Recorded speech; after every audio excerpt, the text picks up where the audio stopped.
Olá, mais uma vez estamos conversando sobre saúde aqui nesse programa, conversando com o Dr. Martins. E fico muito feliz de você nos assistir, reproduzir esse conhecimento, passar para outras pessoas, divulgar essas ideias que nós sempre trazemos. E hoje nós especialmente vamos falar de um tema que é muito interessante e que os pais sempre estão preocupados. As doenças ou os problemas urológicos, ou seja, associados ao sistema urinário das crianças, que é muito frequente, né? E que todo pediatra, toda família sempre se depõe com algum problema, principalmente infecção urinária, a chamada criptorquidia, quando o testículo não desce, as malformações do sistema urinário, opera, não opera, a fimose, o que faz, como é que faz, é tratamento cirúrgico, não é, em que época que se faz isso, etc. E eu trouxe para conversar com vocês um amigo muito particular e um professor livre-docente da Universidade de São Paulo, que é um urologista que trabalha com a urologia, com todas as doenças associadas aos problemas urinários, e hoje vai falar principalmente desses problemas na criança, que é o professor Lísias Castilho, que também, além de ser livre-docente da USP, ele é diretor do Instituto do Rádio de Campinas. Tudo bem, Lísias? Prazer em estar com você de novo. Obrigado, Lísias, pela, mais uma vez, uma entrevista comigo, né? Ô, Lísias, quais são os principais problemas que o urologista encontra no trato das crianças? O que mais faz com que as famílias procurem o urologista em pediatria, em crianças? Olha, eu queria só lembrar o conceito de urologia, porque o nosso espectador pode não saber exatamente. A urologia cuida dos problemas urinários e genitais, Isso. E naturalmente sexuais também da criança e do adolescente. Então, quando você coloca o adolescente em foco, às vezes o problema principal é sexual, é genital. O pai que leva o filho porque acha que o pênis do filho é pequeno e tem uma neurose por trás disso e tal. Mas até doenças venéreas, né? Doenças venéreas. Prevenção, né, da AIDS, por exemplo, tem crescido muito entre adolescentes do sexo feminino, meninas de 10 a 20 anos. A AIDS tem crescido muito ainda no Brasil nesse segmento, nessa faixa etária. Mas respondendo à sua pergunta, quais os principais problemas que o urologista vê no consultório em termos de uropediatria ou urologia pediátrica? Você vê malformações congênitas, os defeitos. Por exemplo, o pênis devia ter um buraquinho na ponta e ter um buraquinho mais embaixo. Isso se chama hipospádia. É um defeito que precisa ser corrigido cirurgicamente. Às vezes ao contrário, é epispádia, quando é em cima. Epispádia, né? Que é muito mais raro. Mas você tem então as malformações congênitas, os problemas da micção, do jeito de urinar. Então você tem o xixi na cama, o xixi na calça, o xixi na escola, fora de hora, a criança que perde urina sem querer, o adolescente também. E você tem também os quadros de infecção, muito comuns em pediatria, em urologia. Você tem infecções do trato urinário. Então a criança pequenininha que tem infecção de urina, às vezes ela quase morre por causa disso, ou crianças mais velhas que têm um quadro de infecção que merece a participação ativa do pediatra junto com o urologista. Então esses três grupos, os quadros infecciosos, as malformações congênitas e os problemas da micção, são os mais frequentes em pediatria. E deixando de lado essa questão do adolescente um pouco, onde entram essas questões sexuais, funcionais, doenças sexualmente transmissíveis. Ótimo, acho até que a gente podia falar dessa parte pediátrica nesse primeiro programa, e depois eu te convido um outro dia para você falar só sobre adolescente, entrar nesse campo grande aí das infecções, dos problemas até sexuais dos adolescentes. Eu acho excelente que você coloque isso. Outra coisa que eu queria te perguntar, que é muito comum para o pediatra, a gente vê muito no consultório. Eu até há pouco tempo vi 1 ou 2 casos desse tipo. Crianças que fazem obstipação intestinal crônica, né? Que ficam com grande dificuldade para evacuar e às vezes fazem infecção urinária recidivante, principalmente em meninas, né? Uma das hipóteses que os pediatras levantam, eu queria ouvir a tua opinião, é de que às vezes nesses casos, o fato de você ter um grande volume de fezes ali na ampola retal pode determinar fisiologicamente compressão sobre os ureteres e isso pode funcionar como se fosse um agente causal de infecção. Você tem visto isso ou não? Não é rara a disfunção do sistema digestivo, ou diarreia crônica, ou prisão de ventre crônica, né? As duas coisas, as duas pontas. Você tem infecções urinárias e aparentemente não é por uma compressão mecânica, mas por alteração de flora da vulva principalmente. Isso também então, isso é uma das coisas. A obstipação crônica que é um fenômeno só funcional. Às vezes a criança não tem nenhum problema de malformação, nada, tem um quadro funcional, às vezes é neurótico, puramente neurótico. Às vezes você precisa tratar os pais dessa criança e não a criança, porque ela é normal. Mas essa criança que tem alterações intestinais importantes, frequentemente tem mais infecções de urina em decorrência disso. O adulto também. Quando você tem disfunção no aparelho digestivo, você pode ter infecção urinária. Então eu te perguntei isso porque sempre a gente pensa que é contaminação. É muito frequente em meninas isso, né? Faz retenção, perde fezes, fica ali na região vaginal, contamina, isso favorece. Vi vários pacientes assim e trato alguns até hoje. Mas recentemente comecei a ver também que pode haver também uma função fisiológica ureteral, mas isso você não vê com frequência, você vê mais na contaminação ali na região ali vaginal mesmo, né? E geralmente não é por falta de higiene. Então muitas adolescentes e muitas mulheres jovens e muitas mães preocupadas com as suas filhas acham que é falta de higiene e investem muito na questão da higiene. Exatamente. Pois a higiene excessiva, vulvar, pode levar à infecção urinária também. Então a falta de higiene é ruim e eventualmente o excesso de higiene é pior. Você tocou num ponto interessante, que às vezes a gente não se dá conta, né? Todo mundo associa a figura do urologista ao sexo masculino, né? Acha que trata só de homem, só de menino, mas não é verdade, né? Não. O urologista trata também de mulheres, né? Porque geralmente o ginecologista é que quer assumir essa função de urologia feminina, né? Ou não? Ou isso mudou? Não, no mundo todo a urologia, ela privilegia o tratamento das doenças urinárias e genitais de homens e mulheres. Então, no Brasil, ficou um pouco desviado isso para o ginecologista, mas se você vai para qualquer país de primeiro mundo, a mulher é objeto de tratamento do urologista e do ginecologista conjuntamente. Tanto é que existe uma especialidade nova chamada uroginecologia. Quer dizer, um urologista que faz a parte feminina de ginecologia. Exatamente, urologista. Até ia te perguntar isso, não tem muitas urologistas mulheres, tem? Agora tem. Está começando? Havia até uma sociedade americana de mulheres urologistas, tinha umas 50. Isso uns 30 anos atrás. Hoje são mais de 1000. E tem muitas urologistas mulheres no Brasil também. Começa o fato de que as faculdades de medicina têm mais mulheres do que homens no Brasil. Isso, incrível isso. E o funil leva as mulheres à la ponta agora. Então muitas vagas que eram quase que exclusivas dos homens, hoje, por justiça, são das mulheres. Então, vamos conversar um pouquinho, eu acho que o tema assim, central, depois a gente vai pegando outras patologias. Vamos pegar a parte das infecções, né? Nessa fase inicial, das infecções urinárias. Todo pediatra e toda família que tem um problema de infecção urinária numa criança sabe da necessidade de um cuidado adequado, da prevenção, do tratamento adequado, até por complicações, quando isso não é feito, a posteriori, renais mais graves, né? Como é que está sendo a incidência e o tratamento das infecções urinárias mais comuns? É mais comum em meninas que em meninos? Aquela história de antigamente que se falava que a menina tinha mais infecção urinária por causa da uretra feminina ser mais curtinha e a tendência a subir mais bactérias e fazer infecções. Isso ainda é válido? Ainda se leva isso em consideração ou não? A coisa mudou. Hoje você tem a infecção urinária predominando em pediatria em meninas.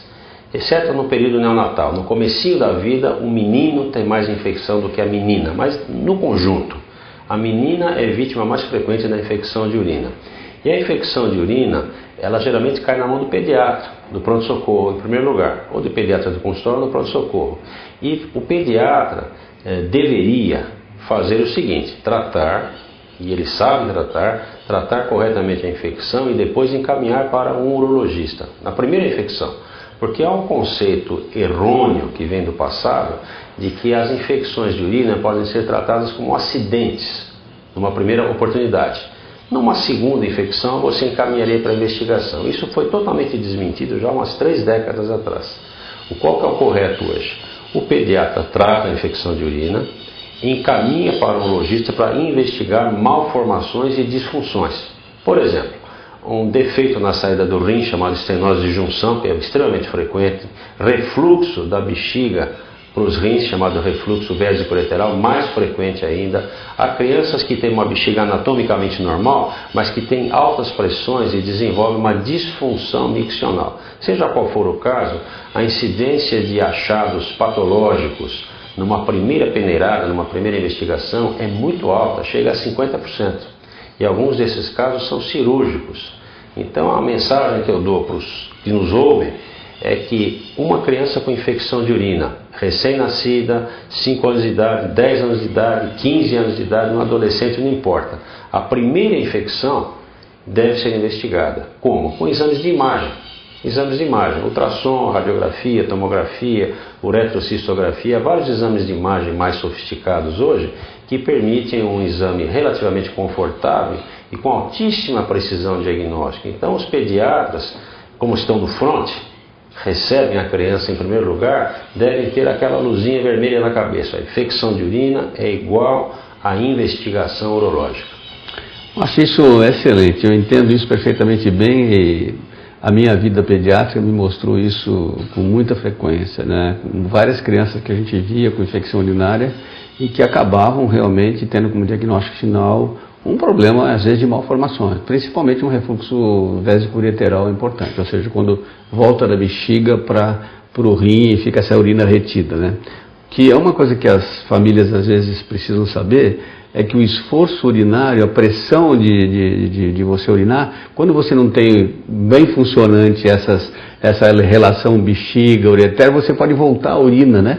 E a bexiga não é esvaziada totalmente. Isso é uma causa frequente de infecção urinária, não é isso? Muito frequente, especialmente em meninas, mas em meninos também. Então o refluxo, que frequentemente você corrige cirurgicamente, é uma das causas principais de infecção de urina na criança. Então, Liz, esse é um ponto que eu queria muito conversar contigo, porque eu faço pediatria aí há 40 anos, eu sei que não parece, mas...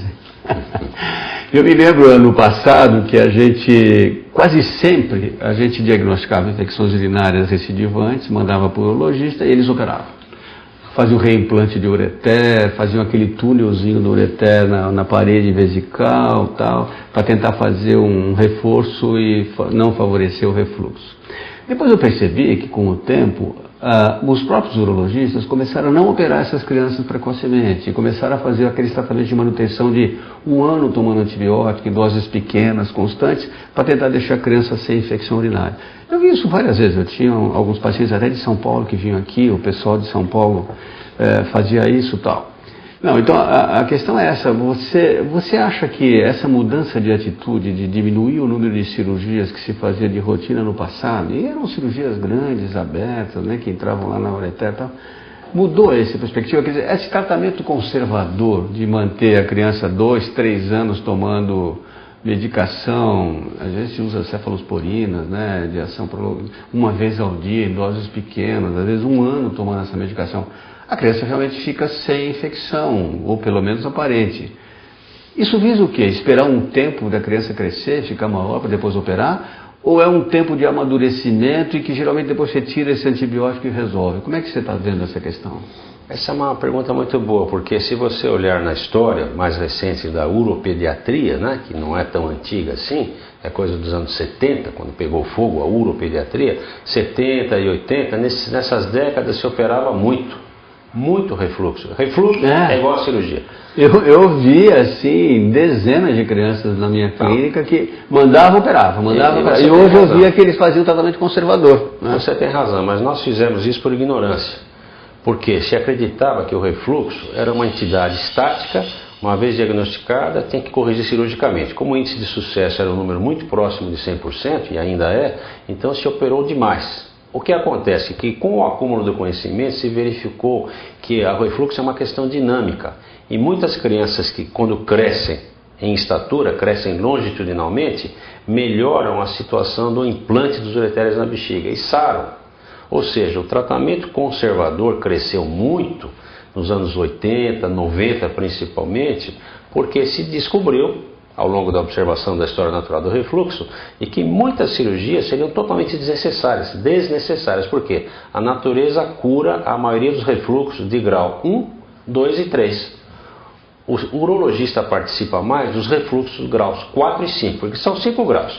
É o refluxozinho, e o grande refluxo aqui, o refluxo grau 5. O mega ureter, o ureter grandão. Então, hoje em dia você tem a maioria dos refluxos graus 1, 2 e 3, a natureza cura até os 6, 7, 8 anos de idade. Então você faz o quê? Você faz um tratamento conservador, É discutível essa questão de você dar uma quimioterapia ou uma antibiótico-terapia de baixa dose por vários anos. Aparentemente isso funciona, protege, etc. Especialmente quando a criança é muito pequena. E você opera aqueles refluxos que não saram, a minoria. Ou seja, você tem toda a razão. O perfil de 1970 para cá mudou completamente, houve uma inversão. A maior parte dos refluxos hoje não deve ser operada. Olha, essa informação é fundamental. E isso é uma percepção que a gente tem, né, na evolução clínica. E as próprias famílias perceberam isso, né? Eu tenho várias crianças que eu atendi, vários filhos de médicos, inclusive, que eu tratei e que foram operados há 20, 30 anos atrás. Hoje eu percebo que as crianças, às vezes filhas desses clientes meus que voltam aqui e que também apresentam, às vezes, refluxo, não sei se é por uma questão anatômica hereditária, familiar, bem provável, familiar, né? E aí se faz lá 1,5 ml de uma cefalosporina oral por dia durante alguns meses e pronto, e resolve o problema. Isso é uma coisa que eu senti muito como pediatra, né? Sentindo isso na prática, e fico contente de você colocar isso. O que você está me dizendo é que a porcentagem de crianças que tem refluxo grande é que são mais raras. Aí eu falei mega-ureter, né, para as pessoas entenderem. Na verdade, rapidamente a anatomia, você tem a bexiga, né, onde retém a urina, e depois quando ela distende, se tem vontade de urinar, tem uretra e você urina. Agora, a bexiga, a urina chega pelos 2 ureteres, lá em cima tem os cálices, né, que vão juntar no rim, os 2 rins produzem essa urina, vão caindo ali dentro, cai na bexiga. O sangue entra no rim, passa no glomérulo, né, ele drena esse sangue das substâncias tóxicas que saem pelo rim, e são eliminados na urina. Quando existe alguma coisa que faz com que a pressão ali dentro seja diferente, a urina volte, há uma tendência à infecção urinária, né? Qualquer estase, qualquer urina parada leva a infecção. Porque tem bactérias lá e que se reproduzem, né? Qualquer idade. Então, na verdade, hoje você falou também essa questão da cirurgia. E além dessa mudança que você observou, e o mundo todo observou, de menos cirurgias, as cirurgias se tornaram minimamente invasivas. Ou seja, você com uma agulha injeta uma substância no ureter e corrige, a criança vai embora no mesmo dia, em vez de ficar uma semana internada como antigamente. Aproveitando o tema da infecção urinária, outra grande discussão é a questão da fimose no menino e associada a problemas de infecção urinária. Eu sou da época, né, que quando era neonatologista, o pai acabava de nascer o menino, ele batia lá no berçário e falou: doutor, dá para o senhor fazer a cirurgia do meu filho e tal, né? Quando tem um problema religioso, judaico, o pessoal levava para fazer pelo religioso. Mas o pediatra fazia muito postectomia dentro do berçário com aquele famoso sininho. A gente põe o sininho. Depois paramos de fazer isso. E hoje em dia não é mais recomendável, até porque precisa proteger a glande no começo e tal. Mas depois apareceu uma discussão que eu queria te ouvir, que até recentemente tive um caso desse, de uma criança que tinha infecção urinária e que alguém disse a essa família que essa infecção era por causa da fimose muito fechada e que tinha que operar.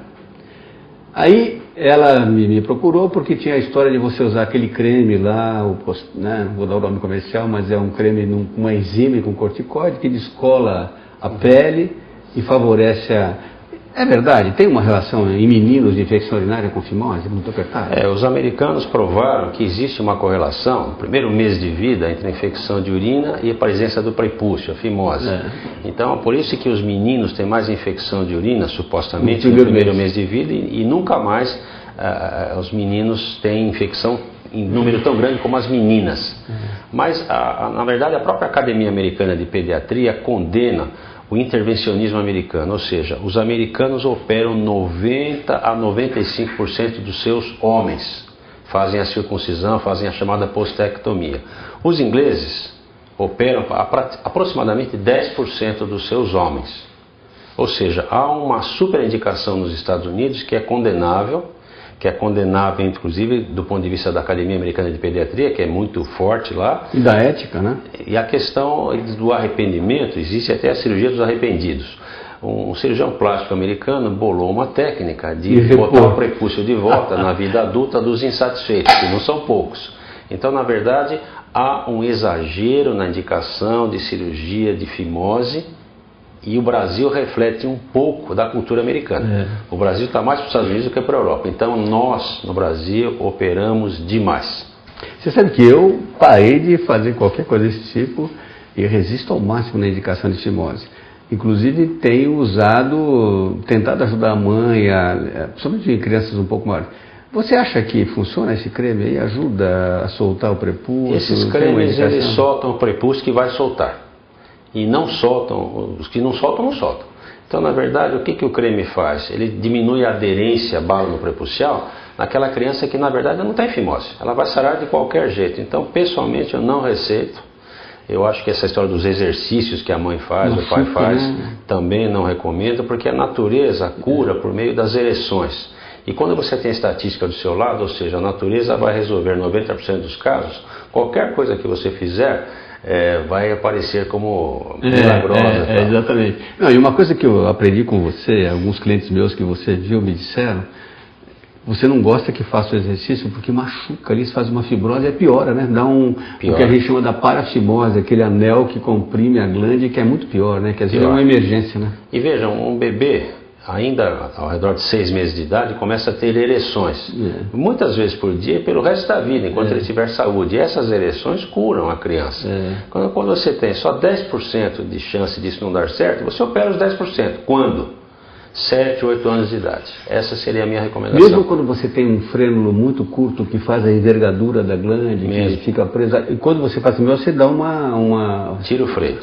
Faz uma plástica de freio. Mas mesmo assim, se você apostar no conservador, você ganha. Lísias, e qual é a idade que você acha recomendável, quando não solucionado, de levar uma criança ou um adolescente para fazer a cirurgia, se for necessária? Uma criança que mantém a fimose até os 7, 8 anos de idade vai continuar tendo fimose, provavelmente. Então você deve esperar essa idade, chegou na idade escolar, disso não se faz nada, né? Você opera. A criança é medrosa, a criança não aceita bem a cirurgia, a criança é daquele tipo meio apavorado, deixa para lá. Opera na adolescência, não tem problema nenhum. Quer dizer, esse adiamento não traz nenhum prejuízo, porque algumas pessoas têm a fantasia do seguinte: qual é o prejuízo de ficar com uma fimose vários anos além? Pênis não desenvolve, fica pequeno, vai ser um adulto frustrado depois, deformado e tal. Uma bobagem isso. Ou seja, o adiamento da cirurgia da fimose, em respeito ao emocional daquela criança, você não perde nada com isso. Eu me lembro do meu filho, eu tenho um filho homem. Meu filho homem é daquele tipo medroso, daquele tipo que tinha medo de formiga. Então, com 7, 8 anos de idade, eu vi que ele precisava da cirurgia da fimose. Negociei, conversei. Ele resistiu. Ficou. Na adolescência, ele estava curado. Não precisava mais ser operado. Então você veja que o adiamento tira mais crianças da cirurgia do que esse intervencionismo que leva todo mundo para a cirurgia.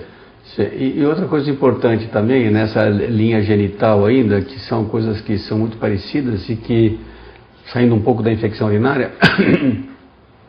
é o famoso problema da criptorquidia, quer dizer, do testículo escondido, ou seja, o testículo que não desce, né? E que é a função do pediatra perceber isso precocemente e mandar para o urologista para resolver o problema, porque a gente sabe que esses testículos que ficam muito tempo lá, a gente hoje coloca no máximo 1 ano, né? Eles começam a deteriorar. Você pode ter até um tumor desenvolvido desses testículos que ficam intraabdominais por causa da temperatura, não é isso? Exatamente. E a idade para se operar uma criptorquidia é a mais precoce possível, é isso também? O conceito vem mudando ao longo dos anos. Você se lembra que antigamente a criança até 5, 6 anos de idade, que tinha um testículo ainda fora do escroto... mas que era elástico, descia, subia... Não, né? Esse conceito vem mudando. O que se admite hoje é o seguinte: a criptorquidia, ou seja, o testículo que não desceu do abdômen até o escroto, isso se chama criptorquidia, ele acontece em mais ou menos 1% dos meninos nascidos a termo. Quando você joga para os prematuros, esse número chega a 33%. Mas vamos dizer, dos meninos nascidos a termo, 9 meses, 1% deles tem testículo fora do lugar. E nesses prematuros, com o desenvolvimento tende a descer, às vezes, né? Os prematuros que você espera, 3, 4 meses, desce, a maioria. Então, esse 1%, que na verdade é 0,9%, esse 1% você trata da seguinte forma: o pediatra diagnostica isso no berçário, o pediatra é o principal. Ele deve diagnosticar isso no berçário, quando os testículos se movem pouco. Então, há uma grande chance de diagnóstico no berçário. Então, o pediatra diagnostica testículo fora do lugar, criptorquidia, ao urologista para acompanhamento. O que o urologista faz? Na prática, ele espera 1 ano. Espera um ano que o testículo desça até o lugar certo. Acontece com a maioria. Não desceu, você deve completar o tratamento cirúrgico antes dos 2 anos de idade. Então você deve operar criança entre 1 ano e 1 ano e meio. Esse é o conceito atual. Antigamente também houve uma época que, em vez de se optar pela cirurgia, o pessoal entrava com hormônios, né? Fazia uma injeção e tal. Você é contra? Isso vale para a criptorquidia bilateral. Quando você tem 2 testículos faltando e os testículos existem, que pode ser um hermafrodita, pode ser um intersexo. Quando os 2 testículos não desceram, vale o tratamento hormonal, que é um hormônio que você dá, que os testículos descem com uma boa chance. Então, na Aí verdade, não precisa de cirurgia nesse caso? Não. Quando é unilateral, você acha que unilateral não é nunca, indicado? Nunca. Né? Tá. E você tocou num ponto também muito interessante, que eu vejo aqui no consultório com muita frequência, né? As mães que chegam, às vezes vêm com o pai, preocupadas com o tamanho do pênis do menino. Ah, ele é muito pequenininho, doutor, tal, o que chorar? E aí, algumas pessoas antigamente passavam creme de testosterona nessas crianças, quando achavam que era pequena, etc. E tal. Como é que está essa situação? Em que pé que está isso? Os urologistas, como é que eles lidam com essa questão? Isso é uma coisa delicada, porque na verdade você geralmente está diante de uma criança normal com pais neuróticos. Então os pais levam a criança normal ao consultório e falam: esse menino tem um pênis pequeno, porque o irmão dele tem um pênis enorme, tal, e ele vai acabar ficando que nem o pai. A mulher às vezes fala: a mãe tem um pênis pequeno e tal. Bom, é uma neura familiar e quase sempre você está diante de uma criança absolutamente normal. Então o que existe de objetivo? Desde os anos 50 existe uma medida de pênis que foi feita nos Estados Unidos. Schoen e Bieber publicaram um trabalho clássico com medida de pênis, circunferência e tal. Então você faz o que para a tranquilidade dos pais? Você mede o pênis, há uma técnica de medir o pênis, dele. Desde recém-nascido até adulto, você mede o pênis, vai para a tabela, mostra para os pais que está dentro da tabela, e o desenvolvimento do pênis é uma coisa tardia. Uma criança de 4 anos, magrinha, tem um pênis do mesmo tamanho do irmão de 10 anos, gordinho. A desproporção é evidente. Bruta do meninão de 10 anos tem o pênis igual ao do irmão dele de 4 anos, do mesmo tamanho, em centímetros. Mas esse desenvolvimento é compensado na puberdade. Então, na verdade, o pênis anormal, chamado micropênis, é uma instituição muito rara. 99% das vezes, uma boa informação, uma boa orientação, uma medida resolvem a neurose familiar. E se você tem micropênis, tem alguma coisa a fazer? Micropênis é uma entidade rara e muito grave. Então você precisa investigar o sexo desse menino que parece que não é menino, hermafrodita, né? De repente é hermafrodita, e depois você fazer o tratamento. Hermafrodita, você sabe, né? É quando você não sabe exatamente qual é o sexo da criança. Ou tem os dois sexos. Ou tem os dois sexos. Ou tem os dois sexos. Às vezes tem cromosoma diferente do fenotipo, ou seja, das características. É tão grave isso, a gente até pode falar numa outra ocasião, mas é frequente, né? Então, o micropênis é uma coisa rara, um pênis muito pequeno, pode diagnosticar já no berçário, e você deve investigar o sexo dessa criança e depois tratar. Tá, e uma época que alguns urologistas recomendavam fazer creme de testosterona nessas crianças, isso existe, ainda se faz? Se usava o tal do propionato de testosterona 1%, não se usa mais, Martins, não, é uma coisa ultrapassada. Você pode provocar o quê? Você passa o creme e não só o pênis não cresce, mas podem aparecer pelos pubianos numa criança pequenininha. Você pode fazer uma pseudopuberdade, né? Por causa da absorção da testosterona. Para terminar, nós estamos nesse primeiro programa que eu vou te explorar em outras ocasiões. Só queria te perguntar uma coisa relacionada ainda às crianças agora do sexo feminino. As crianças que nascem com acolamento vaginal, isso é muito frequente, eu já vi várias vezes, e às vezes a família não se dá conta. A gente vê no consultório a menina que tem a região vaginal e os pequenos lábios colados, e a mãe pensa que é ímen, né? Fala, não, doutor, isso é da menininha, não é, né? E às vezes a gente é obrigado a descolar. O correto é fazer isso?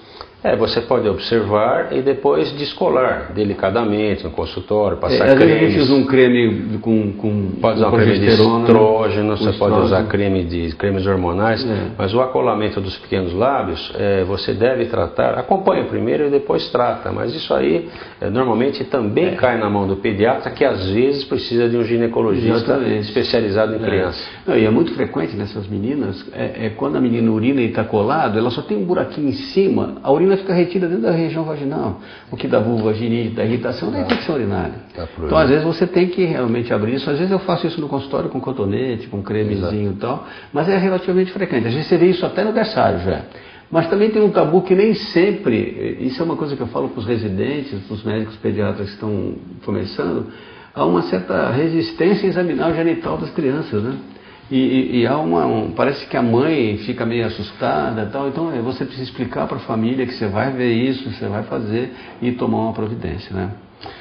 Nós falamos bastante de infecção urinária, de algumas malformações. Alguma coisa que você queria acrescentar em relação a esse papo nosso de agora? Isso que você falou no final é muito importante. Não só nós devemos examinar a genitália, mas o ânus da criança e a coluna. Porque algumas crianças têm infecção urinária porque não tem a peça final da coluna chamada sacro, a genesia de sacro. Então o exame físico é muito importante. O ânus, pode ter imperfuração, pode haver uma anomalia anorretal. Então a associação do exame genital com o exame da região do ânus e do final da coluna é muito importante, tanto para a urologia como para a pediatria. Então tem que examinar muito bem, virar a criança de costas, verificar se ela tem alguma malformação evidente de coluna, se ela tem o cóccix, se ela tem uma aparência de agenesia de sacro. Isso pode fazer o diagnóstico, por exemplo, no exame físico de uma bexiga neurogênica, uma bexiga que nunca vai funcionar normalmente. A partir de um exame de consultório, você define um prognóstico de uma vida inteira. Muito bem, acho que foi excelente o nosso bate-papo aqui, tenho certeza que as pessoas aproveitaram muito. Eu vou te trazer de novo, vamos ver se a gente fala um pouco mais da adolescência, um pouco mais da tua experiência com a parte sexual e a erotização da criança no começo da adolescência. Muito obrigado, Lísias, pela tua presença. É um prazer. Agradeço sempre, né? E você, muito obrigado pela sua participação aqui. Mande os seus e-mails, mande suas perguntas, entre no nosso site da Web Filhos. Vá lá no YouTube ver os outros programas e a gente está sempre à disposição de vocês. Um grande abraço.